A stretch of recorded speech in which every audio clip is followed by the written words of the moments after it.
What's going on, everyone? Welcome back to a brand new video here on my YouTube channel. And for those of you that are new around here and don't know who I am, my name's Aaron. I create travel photography and videography based content here on YouTube. So if that is something that will interest you, be sure to subscribe to the channel. But as you can tell by the title today, I'm going to be discussing with you how to travel Bangkok. This will be my Bangkok travel guide for anyone who is visiting Bangkok, whether it be part of a backpacking trip or whether it's the sole destination of your trip. I'm going to cover everything for you in this video. So if you do find this video useful at any point, be sure to let me know by leaving a like. Put any comments or questions down below in the comment section. Let me know if you visited Bangkok or if you are planning to in the near future. And be sure to check out the links playlist on screen right now, which is some more travel related content. But let's just jump straight into the video. Okay, so in this video, I'm going to cover transport and getting around, some daytime activities, some nighttime activities, and then the food situation within Bangkok. And I'm obviously going to start off with transport and getting around. Now, to travel Bangkok, you've obviously got to get to Bangkok, and most people will arrive by air, by plane at an airport, and there's two international airports within Bangkok, and you'll arrive at one of these two, obviously.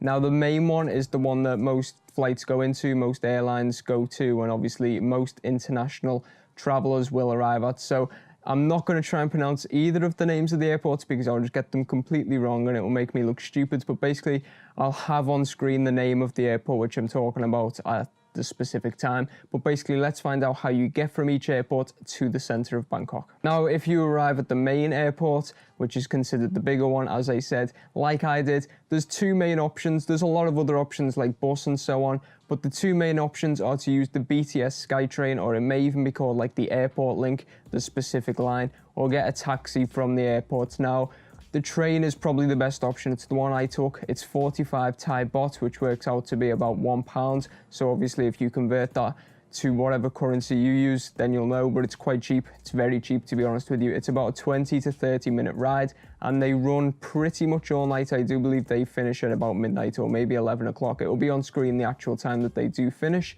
but it's a very, very easy way to actually travel to the center of Bangkok. Now, the train station itself is actually located in the airport, and you actually go down a couple of floors within the airport terminal, and then you're at the train station. You have to buy your ticket before you actually get on the train. And just to warn you, you have to pay cash, so make sure you do have some Thai currency out to obviously pay for the train. And there's a lot of cash points around there, so you can withdraw money, but you do need cash. I tried to pay on card, you can't, so that's just a quick tip for you guys. Now, if you want to get a taxi, it will set you back anywhere between 250 Thai baht and 400 Thai baht, and that is a price that's obviously flexible depending on the route and the amount of traffic. Now, certain routes have fees that need to be paid, like toll fees if you go along certain roads, and I believe there's a 50 Thai baht fee just automatically put on the price when you actually leave the airport for taxis to obviously get out of the airport. So it varies, as I said, between 250 and 400. And I believe, I'm not entirely sure because I actually took the train, but I believe the situation in Thailand is that's the price regardless of how many people you have in the taxi. So if you are thinking about getting a taxi, if you're solo traveling, check if there's anyone else getting one and just try and share it. It'll work out much cheaper. And obviously, if you're in a group, then it's perfect for you. You can split that cost anyway. And the journey time is probably about the same amount of time, to be honest, as the train. So that's why I think that the train is the best option. Now, if you arrive at the other airport, which I said is a bit less likely, but obviously some people will arrive there, there's a couple of options for you. You can take a taxi, which is about 350 Thai baht, which is kind of like a fixed price. It doesn't really change that much, obviously depending on traffic. But when you are getting taxis, make sure that they do use a meter. It's a common scam in Thailand and them types of regions, them type of countries, where taxi drivers will try and get a fixed price and not use their meter. Make sure they are using the meter because they will just try and rip you off if they're not. If they're trying to avoid using the meter, just be a bit suspicious and actually don't go with them. Just get another taxi. There's plenty out there. But as I said, 350 Thai baht for about a 30-minute journey.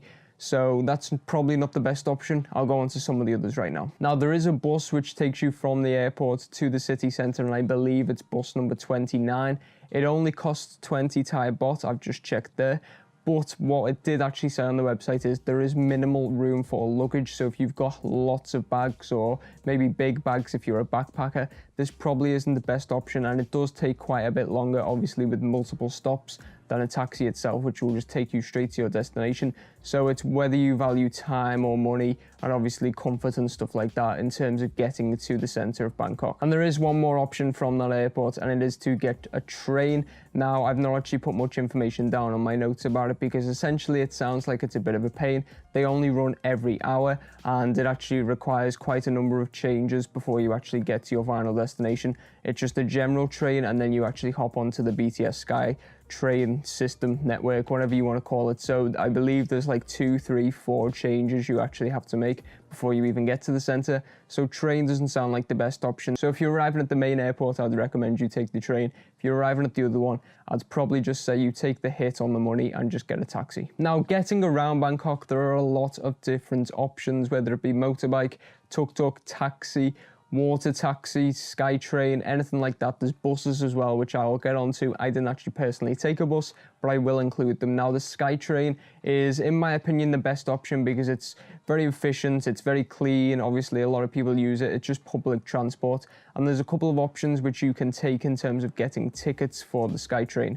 Now, if you're only going to be taking a couple of journeys per day, I recommend that you actually just get single tickets because they vary from, I believe it was 16 Thai baht to about 44 Thai baht, which was the maximum, which is if you go 8 stops, which is the maximum amount of stops you can go anyway. And that's just for a single ticket. So you basically get given a ticket, you put it through the barrier, at your final destination, and then it just takes it in. You obviously don't get the ticket back, and you just do that for each journey. And as I said, if you're only doing maybe 3 or 4 journeys a day, then maybe that's the best option for you. But you can also get a pass, which I believe is 140 Thai baht. I'll just double check that right now. Yeah, so a day pass is 140 Thai baht, which entitles you to unlimited amounts of travel within the network itself. So that's a great option if you want to take trains pretty much everywhere. Now, a quick tip that I actually found is the train network, the BTS SkyTrain, doesn't actually cover the entire city, and it actually doesn't actually go anywhere near some of the main attractions, which I'll go on to in just a moment, like the Grand Palace. It doesn't actually go anywhere near that, and if you actually try and get to the nearest station, you could be walking 2, 3, 4 miles to actually get to the destination, and that's how limited the actual network system is in terms of covering the main attractions. So I will bear that in mind if you're considering getting a day pass. Now, obviously, you're in Thailand.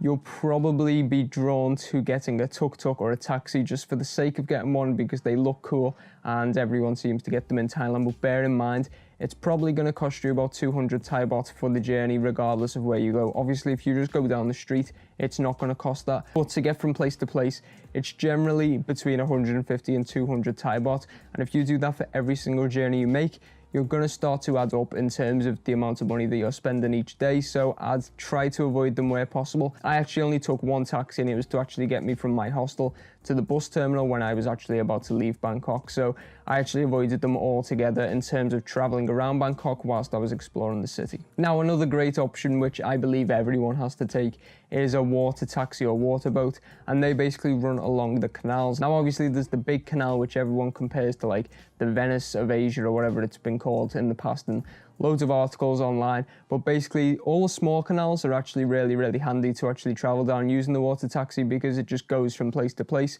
stop to stop, and it's a great option. And they actually try and sell you a day pass for 200 Thai baht. And I mentioned this in quite a few videos. There'll be one linked on screen right now.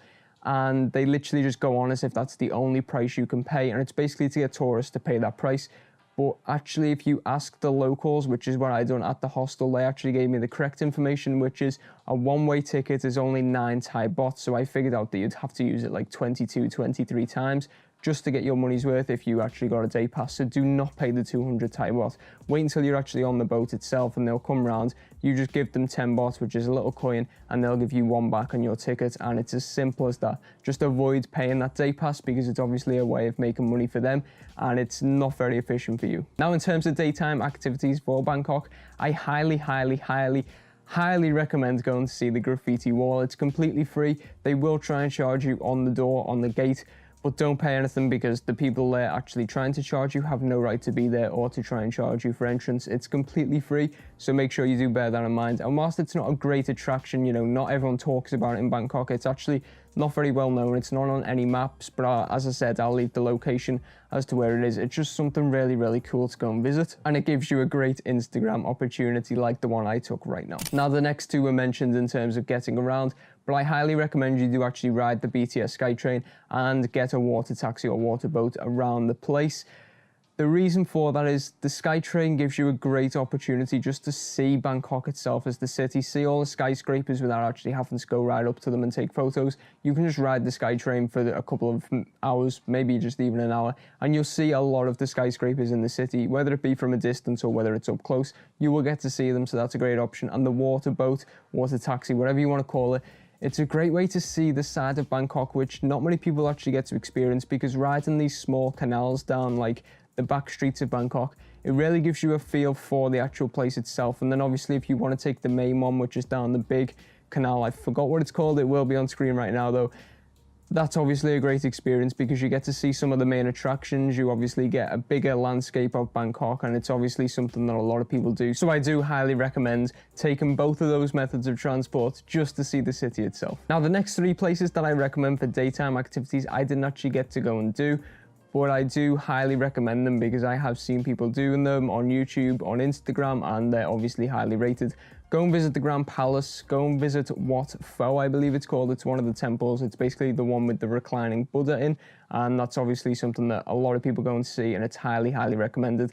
And then one of the ones which is less common is go and climb, if this is your type of thing. If you're afraid of heights, maybe avoid this one, but go and climb the Ghost Tower. It's actually got its actual name. I'll have that on screen right now.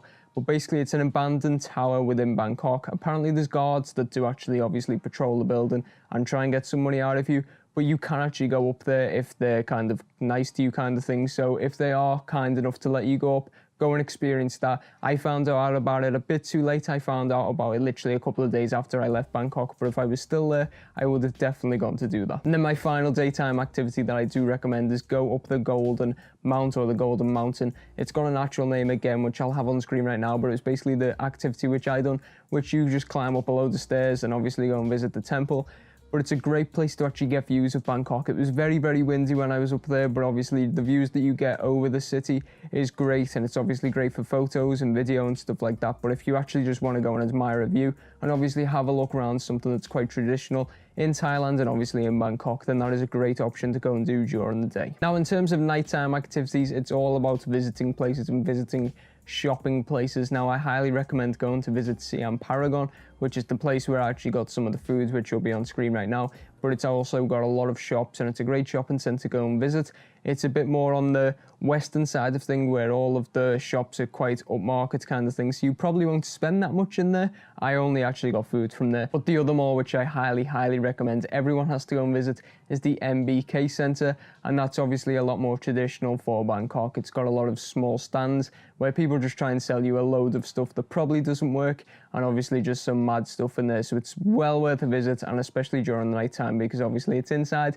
You want to spend your daytime exploring the city, and then obviously inside during the night time. A few other things you might want to do is go and visit Chinatown. I didn't personally do this, but apparently it's a great place to go and visit, and obviously if you want to get some decent food, you can go there as well, and obviously there's a lot of markets and stuff like that. And go and visit Koh Sam Road. Now, I actually done this during the daytime, and I literally just had to walk down there. But if you're more into the party style, obviously, then that is the place to be for Bangkok, and obviously stay there as well if that's your type of thing. Go and visit Koh Sam Road or go and stay on Koh Sam Road, and you will have a great time in the Bangkok nightlife. Now, quite an expensive option, which I didn't do, and I don't think many backpackers will do, but one of the great things about Bangkok that a lot of people seem to go and do is go and visit a rooftop bar. Now, as I said, they'll be quite expensive because you're not just going to be able to go up there and take pictures. You will have to buy a drink or some food or something like that. So it does end up being quite an expensive activity, even if you literally just want to go up there for the views.